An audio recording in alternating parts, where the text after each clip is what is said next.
Hey, so today I thought as a good way to start off my YouTube channel, since I literally don't have anything on there right now, I figured why not start out with talking about my mental illness. So, I'm sorry, first of all, I apologize for the poor quality of this video. I do not have a video editor program or anything like that, so this video is probably going to be really shitty quality. I apologize in advance.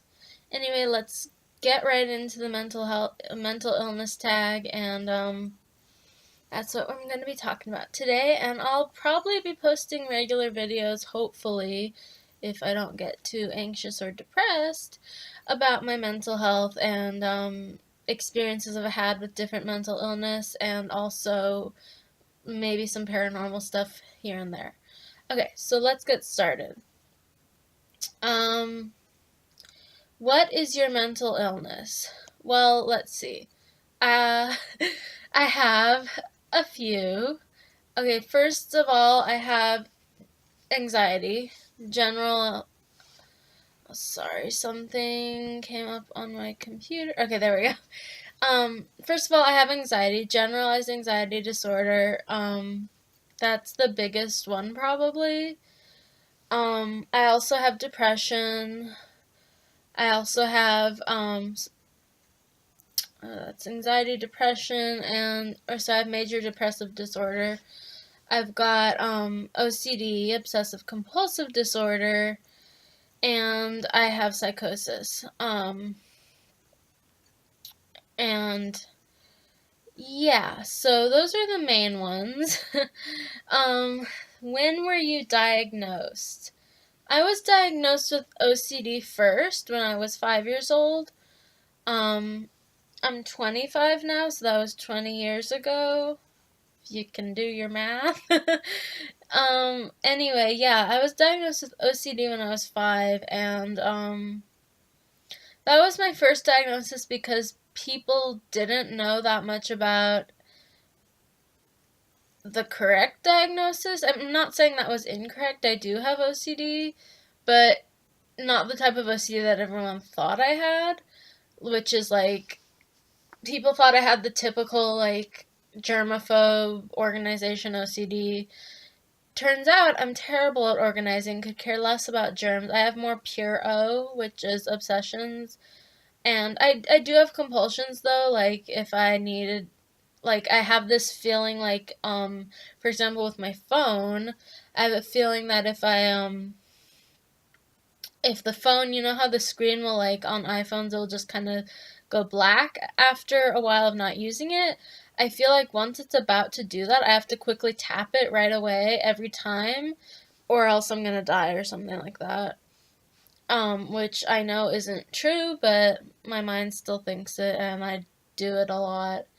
Anyway, so I was diagnosed with OCD when I was 5, and I don't know the exact ages that I was diagnosed with everything else, but I know I've had anxiety my entire life because I can remember like my earliest memories as a baby being extremely anxious, and I've heard stories from my parents about how I was just always unhappy and crying and screaming as a baby even when nothing was really wrong around me in the like the outside world, but apparently I was super anxious ever since I was a baby.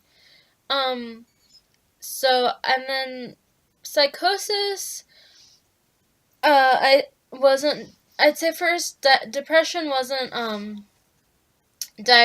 was diagnosed around the same time as the anxiety, which I don't have an exact age. And then psychosis was more when I was like, I'd say in my early 20s, I had a psychotic episode when I was 18. That was like the big psychotic episode, and later I was told when I was in my early 20s that it was psychosis, and I will be talking about that episode in another video, because it's something that still impacts me to this day. But right now, let's get back to the tag. So those are when I was diagnosed. Who knows about them? My parents Although I would say my mom was a lot more accepting of it than my dad is. Um, my close friends know about it. I honestly, like, I'm not too social, so not that many people know about it. Um, what treatment have you had for it? I've been in therapy since I was 5 when I got diagnosed with OCD. And I've been in therapy consistently since then. I've been on meds since I was 5, consistently to this day. Um, I've been to psychiatric hospitals and psychiatric facilities, which I honestly would say, and I'm not saying this goes for everyone, this just is my personal experience, but they sucked. Um, I honestly have more anxiety and trauma, and I think I have PTSD from these situations than I had before I went in. I have like so many more issues now than I had before I went into those psychiatric care facilities. I've also had a ton of bad therapists. I my current therapist I don't like. I've only had like one really good therapist, one or two, and unfortunately we moved away from them, so I don't have them anymore. So that really sucks, but that's a story for another time.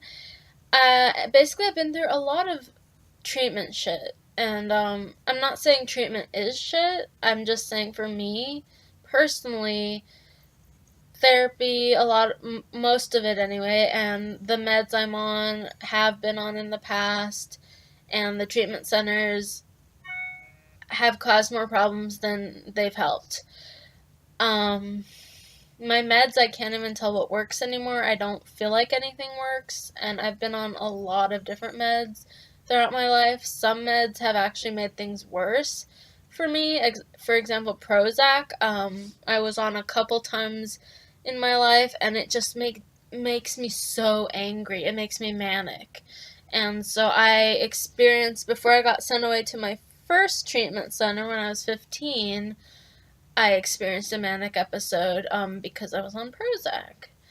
So basically, I get put on a medication that I have no control over because I was a minor at the time, and then I get sent away for it. So yeah, let's move on to the next question. Hardest part about living with your mental illness? I would say the treatment centers and the treatment you have to go through, especially when you're a minor and you have no say in it, and it can ruin your fucking life. That's how I feel. Anyway,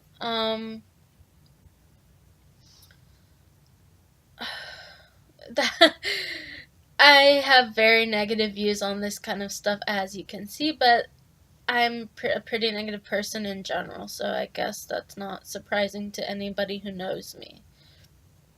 Something that surprised you about your illness or recovery? I guess I'm surprised how my illness has changed me as a person. When I was little, I used to be super outgoing. I used to be like really friendly. I used to love to talk to anyone and everyone, and I was very social. Due to past experiences in my life, bullying, bad treatment shit, um,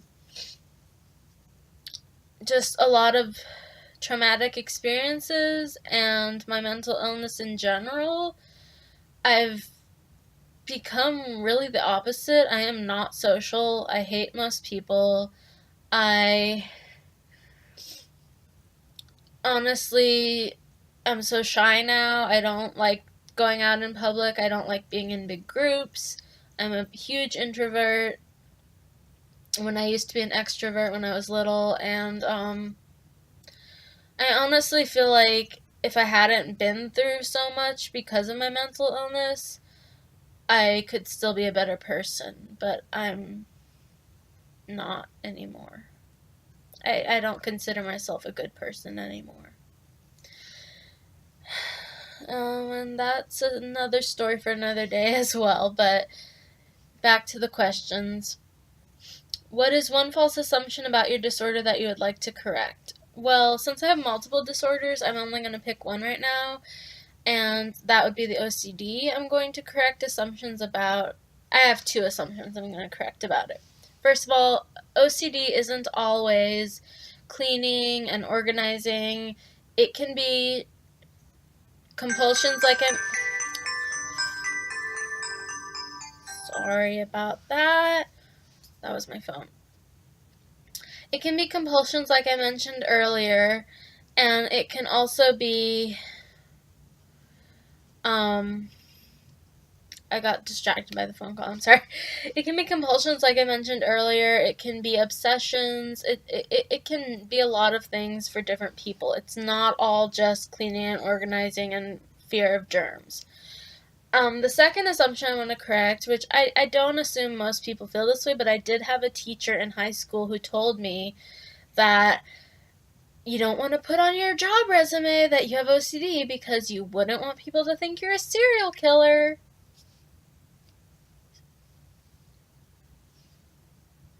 That right there. Complete bullshit, obviously. OCD has nothing to do with being a serial killer. I think this woman has watched way too many horror movies, or maybe Criminal Minds. I don't know. But obviously, people with OCD are not all serial killers. That is just ridiculous.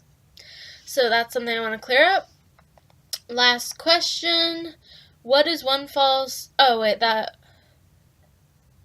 the same...